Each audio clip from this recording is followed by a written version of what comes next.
Hello everyone, I'm meteorologist Charlie Ironmonger. Thank you so much for joining me today for your 2 p.m. news and weather update from the First Alert Desk. Now, TSA staffing shortages are leading to headaches across some of America's busiest airports, and lines again are only expected to get longer. NBC's Tom Costello has more on the chaotic situation evolving at our nation's airports.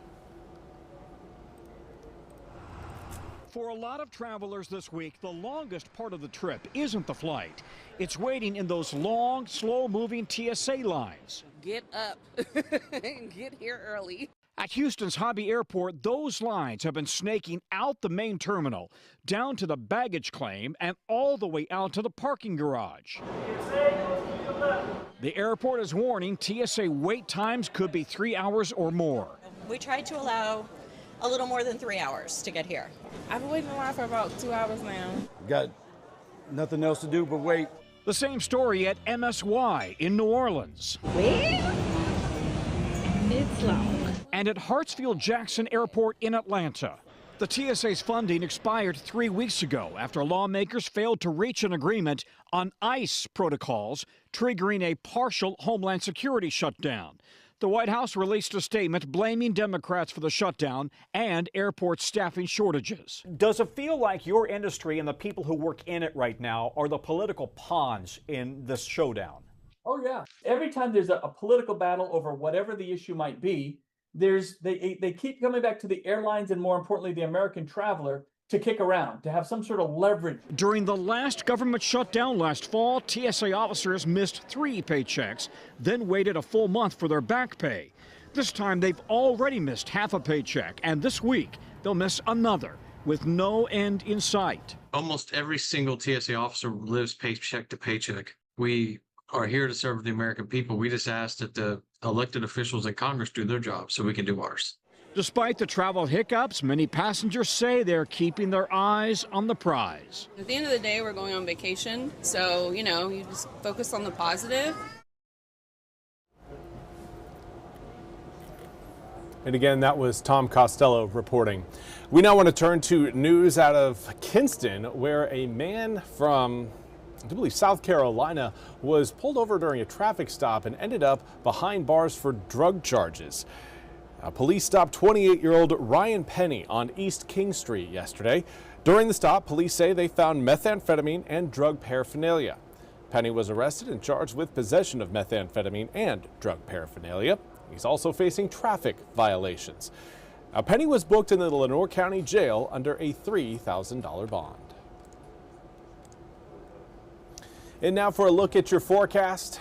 It's been a sunny day so far. We're going to see maybe a little bit of cloud cover try to filter overhead overnight tonight. But more importantly, tonight, air temperatures are going to be staying in the 60s, low 60s, but that's kind of our average high for this time of year. So dropping our air temperatures down to our average high at our coolest really speaks to just how warm we have been so far this week. It has been toasty, and it's only going to get warmer by tomorrow afternoon. Currently looking at air temperatures in the low to mid 80s. We've got 83 degrees right now in New Bern along the Neuse River, southwesterly wind at about 10 miles an hour. Here's a look at temperatures across the board. Currently Hatteras showing up 65 degrees. That is certainly the coolest spot on the map by about 5 degrees. Beaufort next up at 70 degrees. We've got 73 in Manio, 74 in Oriental, and then as you head further westward, things just get warmer. 84 degrees right now in Greenville, 82 in Jacksonville, Washington, along with Kinston, 83 in New Bern and Goldsboro, 80 degrees in Williamston and Plymouth. We've got 81 in Kenansville and Rocky Mount. We've got the upper 70s, a little bit closer to the North Carolina-Virginia line. Roanoke Rapids, as well as Ahoskie and Elizabeth City, all coming in at 79 degrees. Edenton right now at 78. Winds are out of the southwest are doing a pretty good job of not only keeping the air temperatures elevated, but your humidity as well. Dew points right now reading in the low 60s, and that is going to again help keep air temperatures from falling too low later on this evening. Now, as we make our way through the rest of the afternoon, again, anticipate mostly sunny skies. Breeze out of the south should come in at about 4 to 8 miles an hour. We'll see a little bit of a stronger breeze coming up for tomorrow, though. Tomorrow's air temps cruising on up there into the I'd say the upper 70s by the time we get to around lunchtime, if not the low 80s, because at 1 p.m. we're at 81 degrees, 84 by 2, 87 between 4 and 5 p.m. tomorrow. It is again going to be a very toasty stretch, but tomorrow is the last day of the warm weather. We will see it return, but we will see a cold front come in on Thursday. There you can see that front back towards Texas and Oklahoma, even extending into Kansas. That front, thankfully, does not look like it will provide us with a great opportunity for severe storms, but it will provide us with plentiful raindrops. Rain showers are going to be stretching across eastern North Carolina for your Thursday afternoon to Thursday evening. And I happen tomorrow, coming up on Thursday, and it is going to spell an end to the 80-degree stretch of weather. Well, the best news is severe weather right now doesn't look likely. This front is going to get too stretched out over the mountains, and that is good news for us. We could use the raindrops. We just need those drops to come in an orderly fashion, and that's exactly what we're looking at as we make our way through your Thursday afternoon to Thursday evening.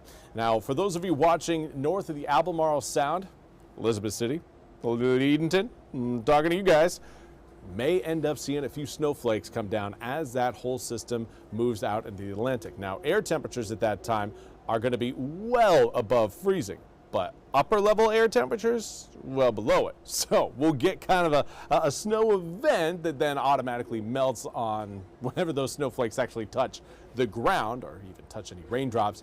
It may not actually make it all the way to the ground, but it's certainly something fun to possibly stick your head out of the door and check on. See if you, again, can see some snowflakes coming down by the tail end of your Thursday. Again, that is for those of you watching certainly north of Highway 64, but most likely, I would say north of the Albemarle Sound. Now, Friday and Saturday, slowly rebounding. 62 degrees Friday, 71 on Saturday, upper 70s by Sunday. And then we've got another cool down plan for Monday. 60% chance of rain rolls in, a few lightning strikes, maybe a few thunderstorms out there, but notice the temperature drop. 72 degrees on Monday, turns to 48 on Tuesday. We may be talking about another freeze coming up by the time we get to next Tuesday night. That's all we have time for today's 2 p.m. news and weather update from the First Alert Desk. I want to thank you all so much for joining me. We'll be back with more news and weather coming up at the top of the hour. Until then, have a fantastic rest of your Tuesday. We'll see you back here in just a little bit.